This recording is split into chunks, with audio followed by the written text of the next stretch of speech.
Okay, the diesel heater's been installed. The hose on the far left is the exhaust.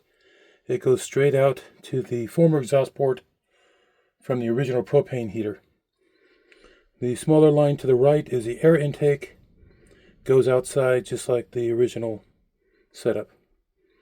All I have left to do here is run a line off at the end and then maybe bring it out the kick plate down there like this one from the original floor heater. It's got too much line in it, and I'm thinking about just cutting a hole in that shelf there, running the hose down, and then out through the kick plate at the bottom. It does work. We fired it up. It got too warm inside the bus. So the diesel heater is working. Next thing on the list, double-sided tape. Put this above the refrigerator. And then, of course, I'll tack down the wires leading back into the closet where the diesel heater is. And then I'm going to cut a hole in the base plate right about the center of the door at the bottom for the heater. The old heat lines are there and there. This one here you can't get to because it's been plugged up. The other one I'm looking at would be too much distance for the heater.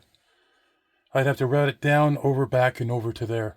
I'm thinking instead I'll just cut a hole in the shelf, go down 90 degrees to the bottom there, then 90 degrees out, put a cover on it, and we'd be set. Okay, I've got a 5-gallon diesel container down here. The line comes down through. There's the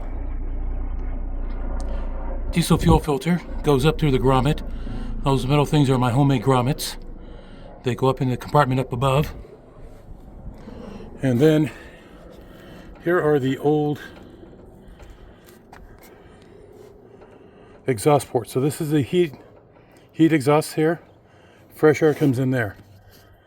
I just put marine grade covers on there. They're sealed, so there's no carbon monoxide is going to get out where these are connected. They're sealed on the inside, no carbon monoxide there, and I'll be adding carbon monoxide detectors inside the bus just because.